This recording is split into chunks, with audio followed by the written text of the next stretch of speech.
ونستعينه ونستغفره ونعوذ بالله من شرور أنفسنا ومن سيئات أعمالنا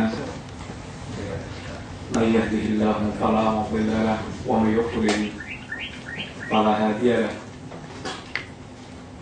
أشهد أن لا إله إلا الله وحده لا شريك له وأشهد أن محمدا عبده ورسوله لا نبي بعده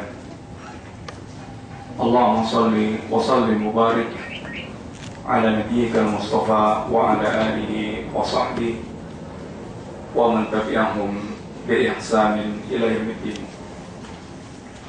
Alhamdulillah, ikhwani fillah, rahimani wa rahimakumullah. Kita masih pada pembicaraan tentang mahabbatullah dan kecintaan Allah Subhanahu wa taala. Bagaimana kita mencintai Allah dan bagaimana cinta Allah kepada kita dan kenapa masih kita mencintai Allah Subhanahu wa taala. Setelah kita lalui beberapa pembahasan kita dalam bab ini, ikhwan fillah, di antaranya bahwa kecintaan hati kita yang fitrahnya mencintai sesuatu, maka tidak ada kecintaan yang lebih bermanfaat secara mutlak kecuali apabila hati kita mengarahkan cintanya kepada Allah Subhanahu wa taala. Sedangkan cinta kepada semua selain Allah adalah mengikuti kecintaan kita kepada Allah SWT, cinta kepada apa dan siapa karena Allah, atau kecintaan yang sifatnya fitrah, cintaan kita kepada sesuatu yang Allah perbolehkan dan merupakan fitrah manusia, seperti mencintai anak, mencintai istri, dan semisalnya. Akan tapi kecintaan yang kita sertakan niat dan kita sertakan atau kita arahkan kecintaan karena Allah Subhanahu wa taala, kita arahkan di jalan Allah Subhanahu wa taala, maka itu semuanya menjadi kecintaan yang bermanfaat. Akan tapi apabila kemudian kecintaan itu kita arahkan kepada selain Allah dan itu menguasai dan mengarahkan kecintaan kita kepada Allah SWT dan menggeser kecintaan kita kepada apa yang Allah cintai, yaitu agama Allah dan ketaatan-ketaatan, maka ini kecintaannya akan membinasakan kita dan manusia tidak akan mendapatkan hakikat kebahagiaan hidupnya kecuali apabila hati dia ingin mencintai Allah Subhanahu wa taala, sebagaimana yang telah kita sampaikan dalam pembahasan-pembahasan yang kemarin. Kemudian alhamdulillah rahimani wa rahimakumullah, dan bagaimana hati kita tidak mencintai Allah sedangkan tidak ada satu kebaikan pun yang kita dapatkan kecuali semuanya datang dari Allah Subhanahu wa taala. Allah yang menurunkan segala kebaikannya kepada kita, Allah yang menjawab dan mengabulkan segala doa, Allah yang mengampunkan segala kesalahan dan dosa, Allah yang menutupi aib-aib kita, Allah yang menghilangkan kesulitan yang menimpa kita, dan seterusnya dari sekian banyak perkara yang telah ini sebagian kita sampaikan. Semuanya adalah mengundang kecintaan hamba kepada Allah SWT. Mau tidak mau hamba seharusnya dia mencintai Allah SWT. Karena kecintaan kembali kepada dua perkara penting. Pertama adalah ini keindahan zat yang kita cintai. Dalam hal ini tidak ada yang lebih indah, tidak ada yang lebih baik, lebih indah secara mutlak kecuali zat Allah Subhanahu wa taala. Ya Allah jamil fi dzatihi, Allah jamil fi sifatihi, Allah jamil fi af'alihi. Allah baik dalam zatnya, dalam sifatnya, dalam perbuatannya, sehingga zat berkaitan dengan zat yang kita cintai adalah Allah memiliki kebaikan secara mutlak. Sehingga bagaimana seorang hamba dia tidak mencintai Allah SWT, seandainya kecintaan itu yang pertama kembali kepada keindahan zat yang kita cintai. Yang kedua, kecintaan itu tumbuh berkaitan dengan keuntungan yang kita dapatkan dari kecintaan kita kepada sesuatu tersebut. Dalam hal ini, ikhwan fillah rahimani rahimakumullah, tidak ada keuntungan yang lebih besar melebihi kecintaan apabila kita mencintai Allah SWT. Keuntungan yang tidak akan mungkin didatangkan oleh selain Allah kepada orang yang mencintai. Maka dua ini perkara yang paling besar untuk menjadikan seorang dia memiliki mahabbah atau memiliki kecintaan. Oleh karena itu dikatakan yang tanya di sini, wa mahabbatullah hiya hayatul qulub wa ghidha'ul arwah wa laysa lil qalbi ladatun wala falahun wala hayatun illa biha. Kecintaan kepada Allah SWT itu adalah kehidupan hati. Tidak ada kehidupan hati apabila dia tidak memiliki kecintaan kepada Allah SWT. Dan dia merupakan nutrisi jiwa. Tidak akan ada kesehatan, kebaikan jiwa kecuali apabila dia mencintai Allah SWT. Walisa lil qalbi ladza, dan tidak ada kelezatan bagi hati, dan tidak ada falah, tidak ada keberuntungan, tidak ada haya, tidak ada kehidupan kecuali dengan kecintaan hati tersebut kepada Allah azza wa jalla. Wa idza faqadaha al-qalbu kana alamuhu a'dham min alamin ain idza faqada nuruha. Apabila hati kehilangan cinta kepada Allah azza wa jalla, maka kepedihan yang akan dirasakan lebih besar dibandingkan dengan kepedihan mata ketika kehilangan cahaya. Cahaya kita kehilangan, mata kita kehilangan cahaya, tentu merupakan sebuah kesedihan dan kepedihan, karena mata kita berarti tidak berfungsi dan tidak bisa melihat sesuatu. Akan tapi hati yang kehilangan cinta kepada Allah sesungguhnya Allah, sesungguhnya lebih besar kepedihan yang dirasakan dibandingkan dengan mata yang kehilangan cahaya. Walaupun kita pada samuha, dan apabila telinga kehilangan kemampuan untuk mendengarkan sehingga dia tuli, tentu seakan telinga tidak berfaedah lagi karena dia tidak bisa mendengar, dan tentu dia akan mengalami kesedihan, tidak bisa mendengar segala macam suara datang pada dia. Akan tapi kepedihan hati ketika kehilangan cinta kepada Allah sesungguhnya Allah. Bal fasadul qalbi idza khala min mahabbati fatirihi wa barihi wa ilahi al-haq a'zam min fasadil badan idza khala min ar-ruh. Bahkan kerusakan hati apabila hati itu kehilangan cinta kepada Allah sang penciptanya, ini zat yang mengadakannya, zat yang menjadi sembahannya, yang merupakan ilahul haq, maka kerusakan hati itu a'zam, lebih besar, lebih parah dibandingkan dengan min fasadil badan idza khala min ruh, dibandingkan dengan kerusakan badan apabila dia kehilangan ruh. Wa hadzal amru la yasduqu atau la yusaddiqu bihi illa min man fihi hayatun wa ma li jurhin bimayyit ilah. Akan tapi ikhwan fillah, kepedihan-kepedihan yang dirasakan itu tidak akan dibenarkan oleh hati seseorang yang hatinya itu telah mati, yang tidak memiliki kehidupan. Kenapa? Wa malijur bimayyit ilan. Lukanya si mayit itu tidak ada rasa pedihnya. Orang kalau jadi mayit, sarafnya sudah mati, walaupun dia diamputasi, walaupun dia dimutilasi, maka dia tidak akan pedih, tidak akan merasakan kepedihan. Sebagaimana hati yang telah mati, maka semua kehilangan ketaatan, kehilangan cinta Allah, kehilangan sesuatu yang sangat memedihkan hati, nggak akan terasa. Tidak akan terasa. Bagaikan orang yang mabuk, kata Allah SWT.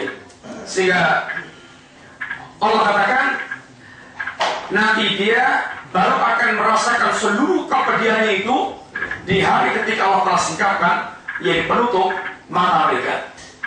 Ketika Allah singkapkan, ketika mereka disingkap dari rasa mabuknya selama di dunia. Dalam surat Qaf, firman Allah mengatakan, di mana Allah mengatakan dalam surat Qaf, dapat kunta min hada laqad kunta fi ghaflatin min hada fakashafna anka ghita'aka fabasaruka al-yawma hadid. Wahai manusia, Anda di dunia selama ini tertutup hati Anda, sehingga Anda dibuat lalai dengan Allah. Anda tidak memiliki kesiapan menghadap Allah Azza wa Jalla. Anda dibuat santai-santai dengan semua yang harus Anda hadapi di hari yang mengerikan. Maka pada hari ini kami sikapkan semua tutup itu. Fakashafna anka ghita'aka fabasaruka al-yawma hadid. Maka hari ini mata Anda terbelalak, mata Anda tajam melihat semua kenyataan yang telah disingkapkan oleh Allah Azza wa Jalla. Demikian pula hati manusia tidak merasakan pedihnya kehilangan salat, tidak merasakan pedihnya kehilangan agama, tidak merasakan pedihnya kehilangan Allah Subhanahu wa taala ketika hati telah mati. Dia sedang dimabuk oleh dunia, oleh harta, oleh jabatan, oleh wanita, oleh kenikmatan dunia, sehingga dia tidak merasakan pedihnya semua itu semuanya tadi. Karena sebagaimana salaf yang telah mati tidak merasakan segala luka yang menimpa dirinya, nanti baru akan merasakan hari ketika telah disingkapkan semua itu dari Allah Azza wa Jalla. Mari kita sekarang lihat al-asbab al-jalibah li mahabbati al-mujibah laha. Beberapa sebab yang akan bisa menjadikan seorang memiliki kecintaan kepada Allah Azza wa Jalla.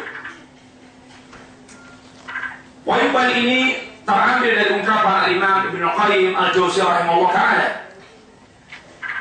Di antara sebab-sebab yang akan mengantarkan seorang hamba dia mencintai Allah Subhanahu wa ta'ala, di antara yang pertama adalah qiraatul Quran bitadabbur wa tafahum lima'ani wa ma uridu bihi katadabburil kitab alladhi yahfazuhu al-'abdu wa yasrahuhu liyatafahum murada sahibihi minhu. Yang pertama, di antara amal yang akan bisa mengantarkan kita mencintai Allah atau kita mendapatkan kecintaan Allah Subhanahu wa taala, yaitu membaca Al-Quran. Akan tapi membaca Al-Quran bukan sekedar membaca. Sebagaimana telah kita sampaikan ikhwan fillah, membaca itu ada dua macam. Apa ikhwan? Tilawah ada dua. Tilawah yang pertama lupa. Tilawah lafziyah. Kedua, tilawah ma'nawiyah. Tilawah lafziyah membaca huruf per huruf. Yang itu memang merupakan ibadah. Setiap satu hurufnya Allah akan berikan 10 kali. Allah sebuah kebaikan per huruf. Akan tapi itu bukan itu tujuan yang paling utama diturunkannya Al-Quran oleh Allah SWT.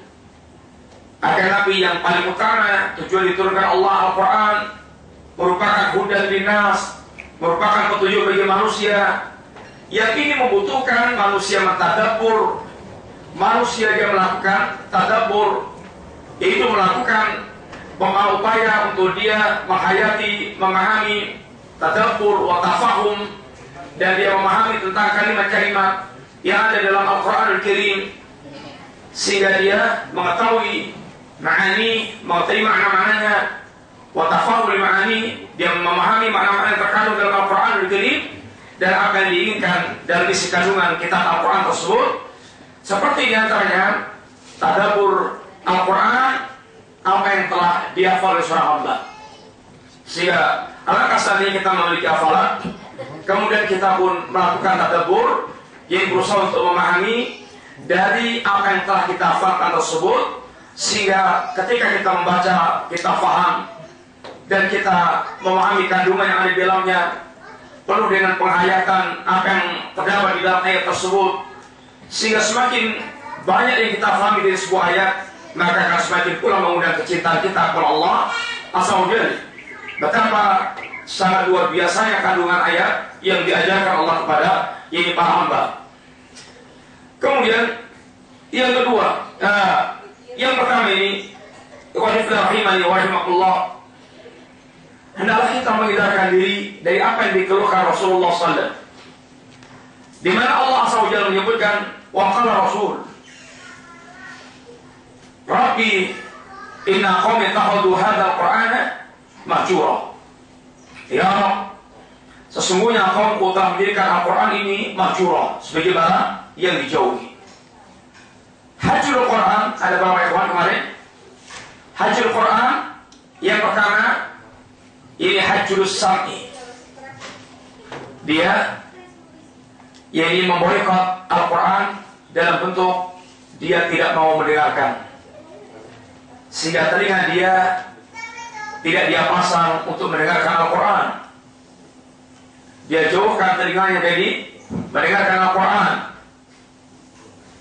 Yang kedua, hajjul tilawah.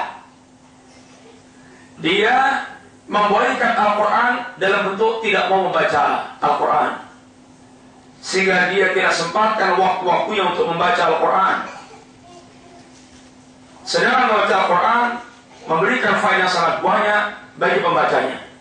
Di antaranya dia mendapatkan pahala, di antaranya dia akan mendapatkan syafaat Al-Quran di hari kiamat kelak. Yang ketiga, ini hajru at-tadabbur. Hajru tadabbur. Dia membolehkan Al-Quran dalam bentuk dia tidak mau melakukan tadabbur. Dia biarkan Al-Quran terbengkelai, tidak dia fahami. Boleh jadi dia membaca, akan tapi dia tidak mau tadabbur, sehingga dia tidak mendapatkan faedah apapun dari keberadaan Al-Quran yang dia baca. Dia sekedar qari, akan tapi dia tidak faham dengan apa yang dia baca, sehingga kebodohan dia menjadikan dia tidak mengamalkan Al-Quran sedangkan dia membaca Al-Quran. Yang keempat, ini tadabbur amal, jadi hajjul amal. Dia meninggalkan amal, meninggalkan mengamalkan Al-Quran. Dia terjerumus dalam perbuatan sebagai perbuatan orang Yahud yang mereka memahami agama, akan tapi mereka meninggalkan amal agama tersebut. Yang kelima, hajjul tadawi. Dia meninggalkan berupa dengan Al-Quran, sedangkan Al-Quran merupakan syifaun lima fusudur, yang merupakan obat apa yang ada di dalam hati manusia atau dalam dada manusia. Amal utama adalah kita berusaha untuk melakukan ini qiraatul Quran, tilawatul Quran, baik tilawah lafziyah maupun tilawah ma'nawiyah. Amalan yang kedua yang bisa mengundang kecintaan Allah SWT, at-taqarrub ila Allah binawafil ba'dal faraid. Bagaimana kita mendekatkan diri kepada Allah SWT dengan amal-amal sunnah setelah kita mengerjakan amal-amal yang wajib. Wali-wali Allah, dia mendekatkan diri kepada Allah dengan dua perkara. Pertama, al-faraid, hal-hal yang wajib. Yang kedua, an-nawafil, hal-hal yang sunnah. Seandainya mencukupkan mendekatkan diri kepada Allah dengan yang wajib, hal ini bisa mengantarkan dia ke jannah. Sebagaimana dalam riwayat, ketika seorang sahabat tanya kepada Nabi, hingga dia mencukupkan mengamalkan yang wajib, maka Nabi katakan kalau dia jujur maka dia masuk jannah. Akan tapi wali Allah, dia tidak mencukupkan yang wajib, dia melengkapi dan menyempurnakan dengan yang nawafil dan sunnah. Di antara faedahnya melaksanakan amal nawafil, yang pertama, untuk menyempurnakan segala kekurangan yang kita dapatkan pada amal wajib kita. Ini pertama. Dalam hadis Nabi diantaranya menyampaikan diskusi, Allah memerintahkan para malaikat untuk melihat amal-amal wajibnya hamba. Seandainya ada kekurangan, agar dia lihat amal sunnahnya hamba, sehingga amal sunnahnya akan bisa menutup kekurangan amal wajibnya. Sehingga amal sunnah di antara faedahnya adalah untuk menyempurnakan segala kekurangan yang kita lakukan pada amal wajib.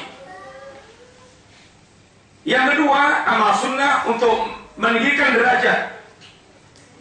Untuk meninggikan derajat orang yang melakukan amal tersebut, sehingga dia semakin tinggi derajatnya di hadapan Allah SWT dengan amal-amal yang dia lakukan.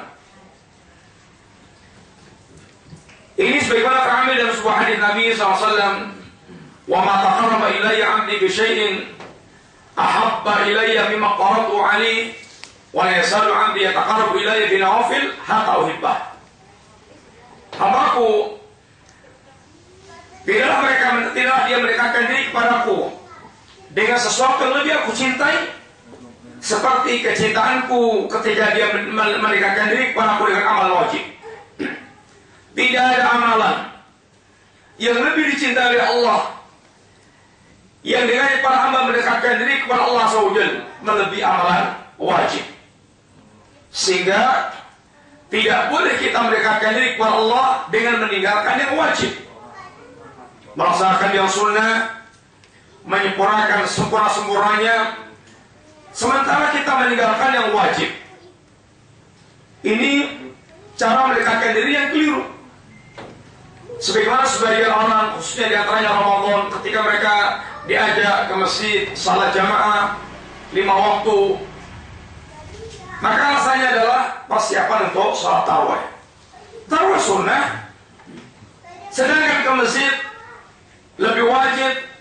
Jamaah ke masjid yang banyak sebagian ulama mengatakan wajibnya seorang laki-laki ke masjid, seandainya dia menyempurnakan yang wajib, maka itu lebih utama dibandingkan dengan dia mengutamakan yang sunnah lalu dia meremehkan yang wajib. Baru setelah kita memperhatikan yang wajib, kita baru memperhatikan yang sunnah. Yang ketiga, di antara amal yang akan bisa mengundang kecintaan Allah SWT adalah dawamu dzikri ala kulli hal bil lisan wal qalbi wal amal wal hal, fanasibuhu min al mahabbah ala qadri nasibihi min hadha dzikri. Amal apa yang akan bisa menjadikan kita mendapatkan kecintaan Allah SWT? Yang ketiga adalah senantiasa kita berzikir kepada Allah SWT. Hampir tidak ada waktu yang kita dilepaskan oleh Rasulullah tanpa kita berzikir.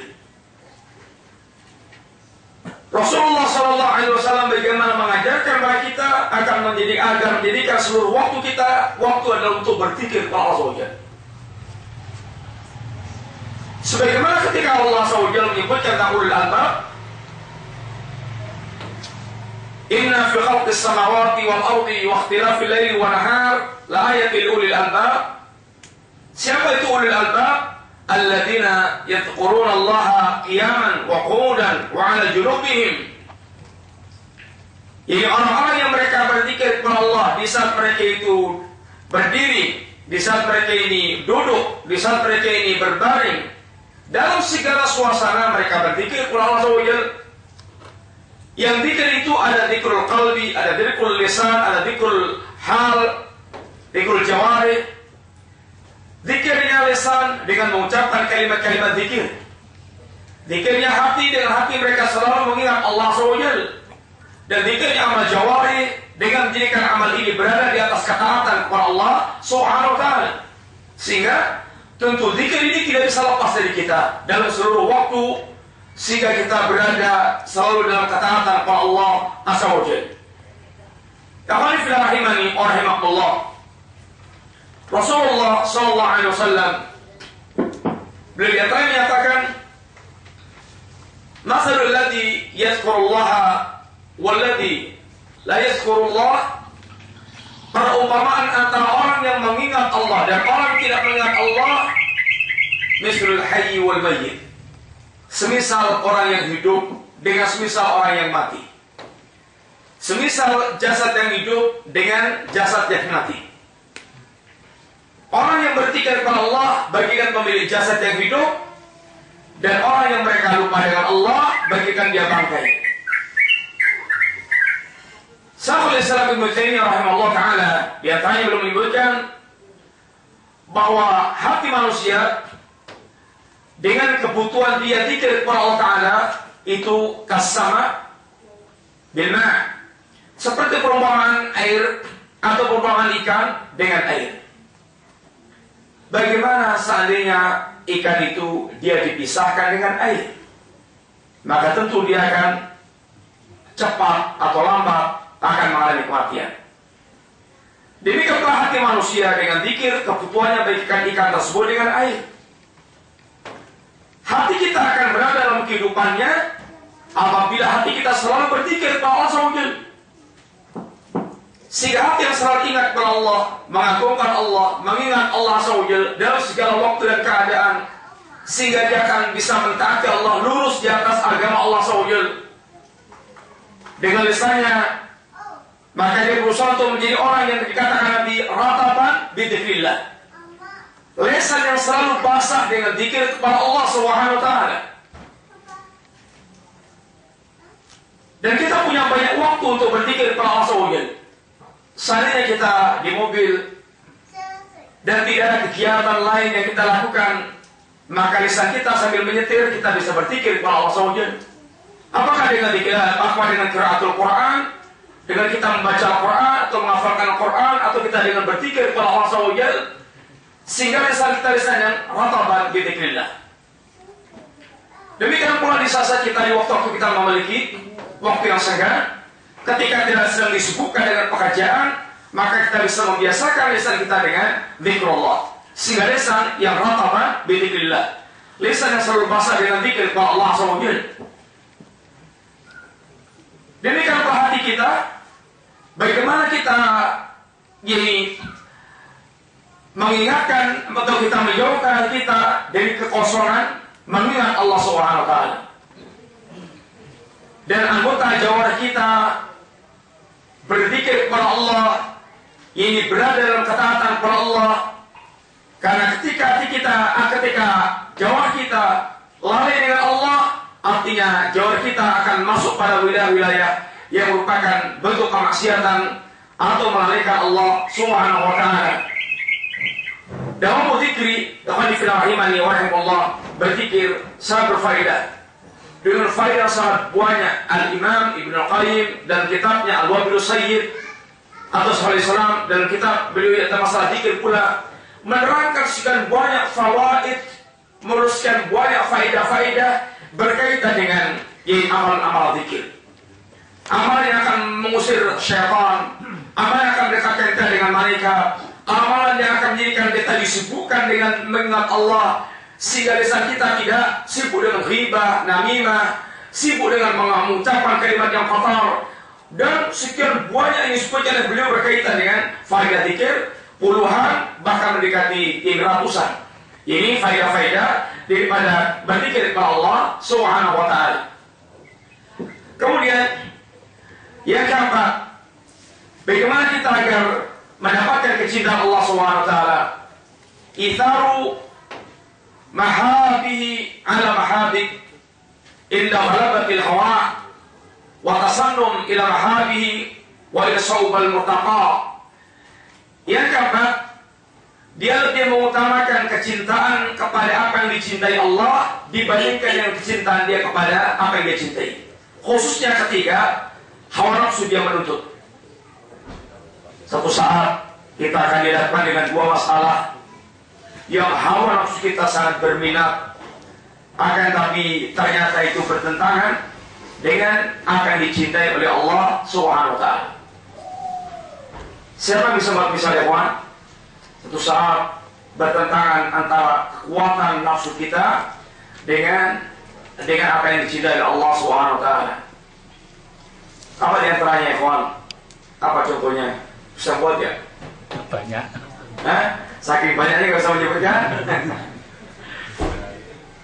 Contohnya bawahnya kalau itu berdagang, pas dagangan pas banyak pembeli, antrian panjang, berjubel-jubel, masya Allah, keuntungan di depan mata. Kemudian waktu datang waktu adzan, apakah dia memenangkan panggilan Allah Subhanahu wa Ta'ala, atau dia jadi mengikuti semangat atau kemauan kuat syahwat untuk dia mendapatkan keuntungan yang banyak?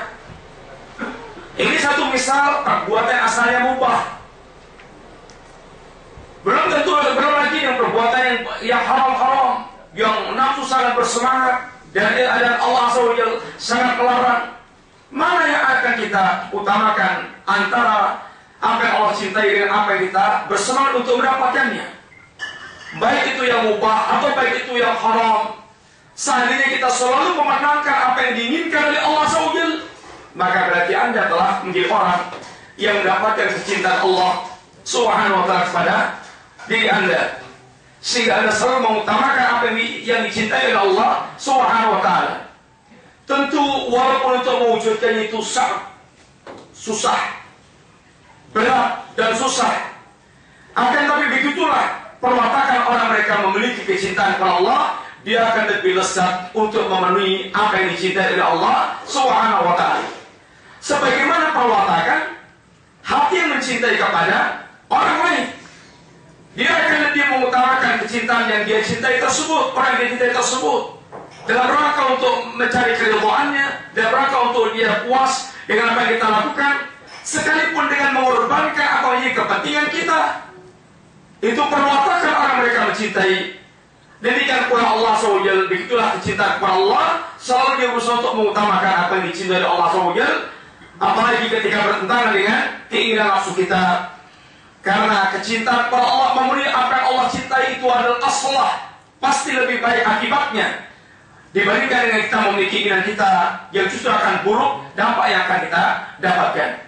Yang kelima, mutala'atul qalbi li asma'ihi wa sifatihi wa musyahadatiha wa ma'rifatiha.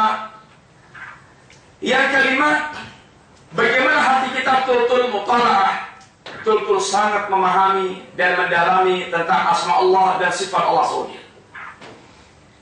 Belajar asma dan sifat Allah SWT, ikhwan, sesuatu yang muhim jiddan, sesuatu yang sangat penting.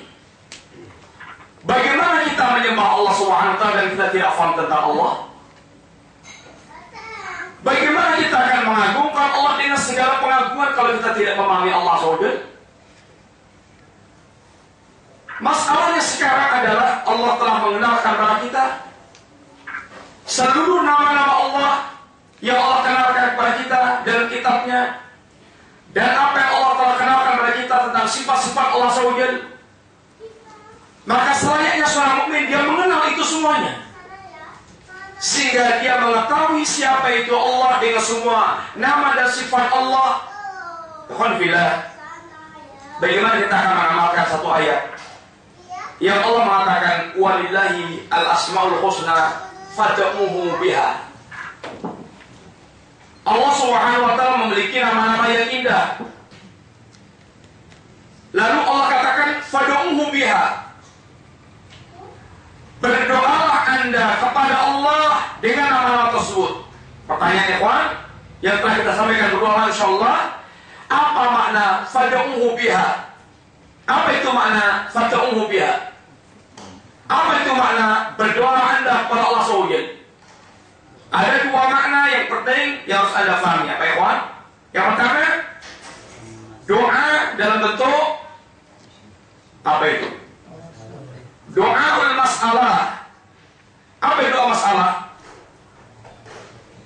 Doa dalam bentuk permintaan permohonan kita kepada Allah SWT. Sekarang, berdoalah Anda kepada Allah dengan asmaul husna. Doa masalah. Bagaimana prakteknya, ikhwan? Hah? Doa yang sesuai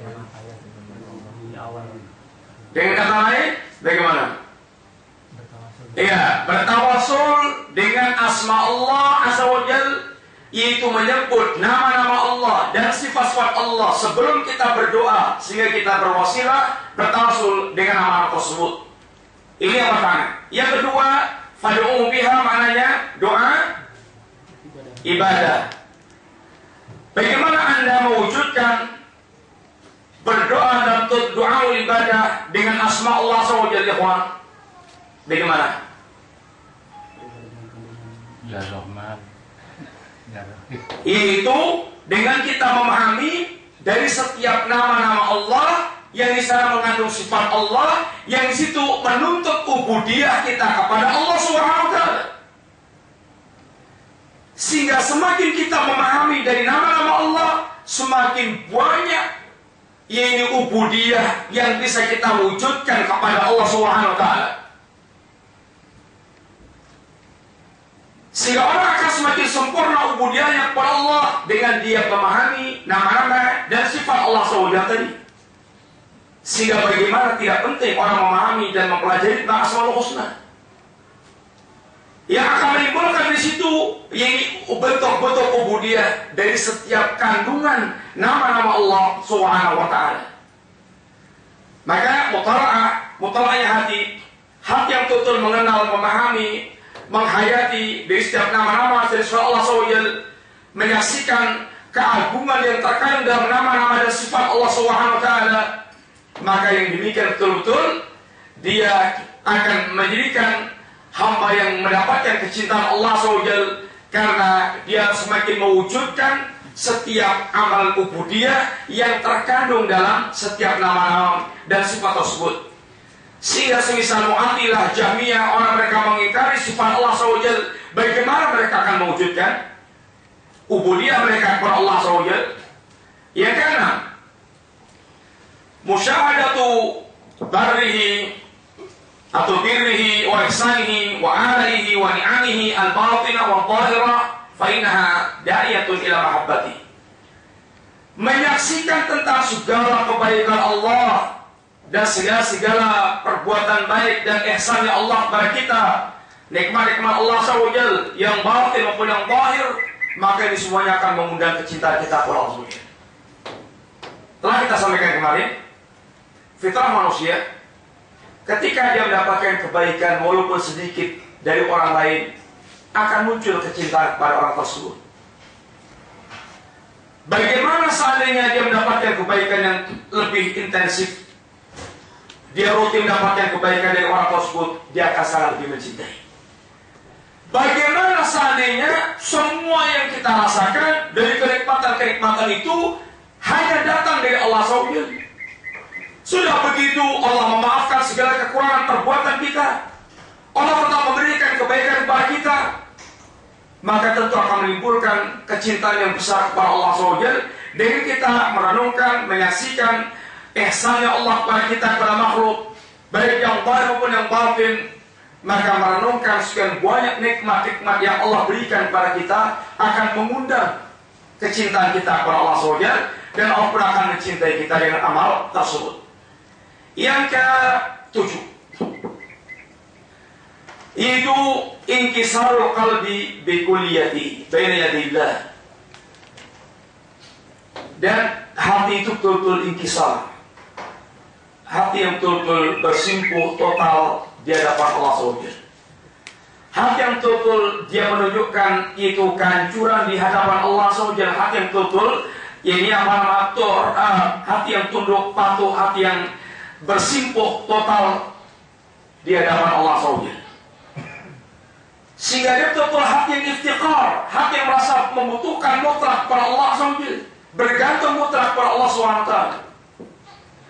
Bagaimana kita tidak, hati kita tidak kita mutalkan bersimpuh di depan Allah SWT, ikhwan, sedangkan ubun-ubun kita di tangan Allah. Sebagaimana Nabi kita mengajarkan, wa nasyati biyadi, ubun-ubun kuat dari tanganmu ya Allah. Segala urusan kehidupan kita adalah di tangan Allah SWT.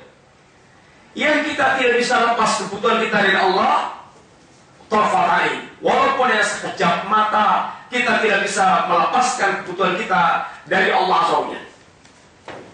Sebagaimana kebutuhan kita kepada udara, kepada oksigen, adalah kebutuhan yang terus kita sangat butuhkan setiap waktu, sehingga kita bisa bernafas lega. Alangkah kalau kita terputus dari oksigen dalam waktu 5 menit, 10 menit, alangkah sangat luar biasa susahnya kita menderita dengan terputusnya tersebut. Kebutuhan kita kepada Allah adalah min babil aula, lebih mutlak dari segala-galanya dibandingkan kebutuhan kita kepada oksigen tadi. Maka bagaimana kita bersimpuh total hati kita di hadapan Allah SWT untuk sebagai bentuk ini iftiqar kita, ketergantungan kita yang mutlak kepada Allah SWT. Yang ke-8, al-khulwah bihi waktu nusuli al-ilahi limunajati wa tilawati kalami wal wuquf bil qalbi wa ta'addub bi adabil ubudiyah baina yadayhi thumma khatama dhalika bil istighfari wa taubah. Yang ke-8, membiasakan untuk kita khulwah dengan Allah di waktu turunnya Allah SWT, yaitu sepertiga malam yang terakhir. Kemudian kita membaca kalam Allah, membaca Al-Quran, bagaimana kita merenungkan diri kita, bagaimana kita beradab, ada pada penghambaan. Kemudian kita menutup waktu sahur tersebut dengan istighfar dan taubat kita. Wa bil ashari hum yastaghfirun. Allah katakan di antara tentang ciri seorang mukmin hamba Allah SWT, wa bil ashari hum yastaghfirun. Mereka di waktu sahur, mereka beristighfar kepada Allah SWT. Bukan karena sebelumnya dia bermaksiat. Dia menutup waktu subuhnya dengan istighfar bukan karena sebelumnya dia bermaksiat. Sebelumnya dia qiyamul lail, sebelumnya dia berzikir kepada Allah SWT. Kemudian dia menutup amalan itu dengan istighfar kepada Allah SWT.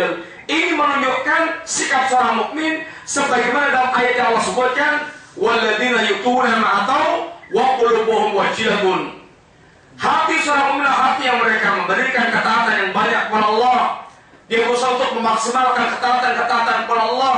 Bersama dengan itu, hati dia khawatir seandainya amal-amal dia tidak diterima oleh Allah SWT. Sehingga dia beristighfar. Dia sertai amal baiknya dengan minta ampun kepada Allah SWT. Ini hati seorang mukmin yang Allah sebutkan, yang merupakan ciri mereka. Sehingga bukan hati yang angkuh dan sombong, yang lalai, yang ujub dan semisalnya. Yang ke-9, mujalasatul muhibbin as-sadiqin, bermajlis dengan orang-orang yang mereka mencintai Allah, orang yang jujur dalam keimanannya. Bermajlis dengan orang mereka mencintai Allah SWT. Karena majlis itu akan sangat berdampak dalam kehidupan kita. Maka Nabi katakan, ini mathalu jalis salih, perumpamaan majlis yang saleh, kawan duduk yang saleh. Kahamil miski, seperti perumpamaan penjual minyak wangi. Orang bergaul dengan penjual minyak wangi itu ada beberapa kemungkinan. Yang pertama, dia membeli minyak wanginya. Yang kedua, dia mendapatkan hadiah minyak wanginya. Atau yang ketiga, minimal dia mendapatkan suasana, yaitu bau wangi bersama dengan para penjual minyak wangi. Ini keuntungan ketika dia bergaul dengan majelis yang saleh, seperti dia bergaul dengan penjual minyak wangi. Boleh jadi dia akan menjadi orang yang total. Boleh jadi orang saleh itu akan mengajarkan bagaimana ilmu yang menjadi orang saleh, sehingga dia pun menjadi orang saleh. Atau dia akan mempelajari, atau dia akan belajar dari orang saleh, mengambil ilmunya orang saleh, bagaimana menjadi saleh, atau dia mendapatkan suasana kesalehan lingkungan. Lain ketika dia bergaul dengan majelis yang jadi susu, majelis yang buruk, dia karena fikir, dia seperti bergaul dengan pandai besi, tukang pandai besi. Kemungkinannya kalau dia tidak terbakar karena percikan api, kemungkinan yang paling ringan dia mendapatkan bau apek, bau keringat-keringat yang ada bersama dengan para pandai besi. Dia bergaul dengan orang-orang yang buruk. Kalau dia tidak terbakar dengan keburukan yang dilakukan oleh majelis yang buruk tersebut, dia berkumpul dengan majelis ghibah, dia ternyata ikut ghibah. Majelisnya orang yang rusak, para sunat, para pesina, dia ikut berzina. Kalau tidak itu minimal dia karena suasana keburukan yang ada yang terjadi, sehingga bau busuk di majelis tersebut. Jadi karena dimengatakan tentang tamsil orang mereka bermajelis. Yang fillah, kita ingatkan, orang yang kita bergaul itu ada 4 tipe. Kata Ibnu Qayyim menerangkan ada 4 tipe orang yang kita bergaul. Ada ingat? Yang pertama, orang yang kita bergaul seperti makanan.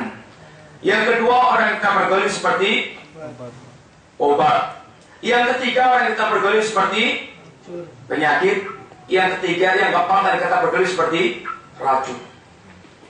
Adapun orang Orang kita bergerak seperti makanan yang selalu kita butuhkan setiap waktu, setiap saat untuk kehidupan jasad kita adalah pergaulan bersama dengan para ulama yang tidak mungkin kita tidak butuh dengan ilmunya para ulama. Ini kebutuhan seperti kebutuhan kita dengan makanan. Yang kedua, kebutuhan kita dengan obat.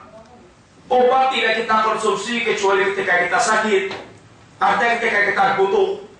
Sehingga kita membutuhkan kepada berbagai macam relasi-relasi karena kebutuhan hidup, akan tapi secukupnya ketika kita butuh saja. Tidak sebagaimana kebutuhan kita kepada makanan tersebut. Yang ketiga, kawan atau orang yang kita bergaul seperti penyakit yang rawan menularkan penyakit, mereka lah ahlul maksiat. Orang yang mereka suka bermaksiat kepada Allah Subhanahu wa Ta'ala, yang kalau kita bergaul dengan mereka rawan tertular penyakit maksiat mereka. Yang keempat, orang yang kita bergauli seperti racun,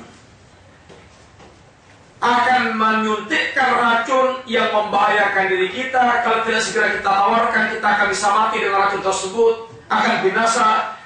Adalah pergaulan kita dengan al-bidah wal ahwa wal dalal, orang-orang mereka memiliki pemikiran yang rusak, al-bid'ah, yang racun mereka bisa mematikan akal dan hati kita. Maka hendaknya kita selalu berusaha untuk memilih majelis yang saleh, orang-orang yang shadiqin, orang-orang yang jujur dalam keimanan mereka, sehingga akan mendapatkan buah-buah yang indah. Yang ke-10, muba'adatu kulli sababin yahulu bainal khalqi wa bainal Allah. Kita berusaha untuk menjauhkan sejauh-jauhnya segala sebab yang akan membuatnya terhalangnya antara hati kita dengan Allah SWT. Segala sebab yang akan menjadikan terhalangnya hati kita dengan Allah SWT. Segala maksiat merupakan perkara akan bisa menghalangi hati kita dengan Allah SWT. Sehingga hati kita menjadi keresahan, hati yang tidak ada, jadi tidak ada rasa senang atau tidak ada rasa indah berkaitan kita dengan Allah SWT, hati yang resah. Dan segala hal yang membuat kita lalai dengan Allah SWT. Sehingga Allah memesankan kepada kita, ya ayyuhalladzina amanu, ya ayyuhalladzina amanu, ittaqullaha wa tanzur nafsun ma qaddamat lighad wa taqullaha innallaha khabirum bima ta'malun wa la takunu kalladzina nasullaha fa ansahum anfusahum ulaika humul fasiqun. Jangan Anda seperti orang yang mereka melupakan Allah, lalu akibat dia melupakan Allah, Allah jadikan dia lupa dengan dirinya sendiri. Orang kalau sudah lupa diri, ini paling bahaya.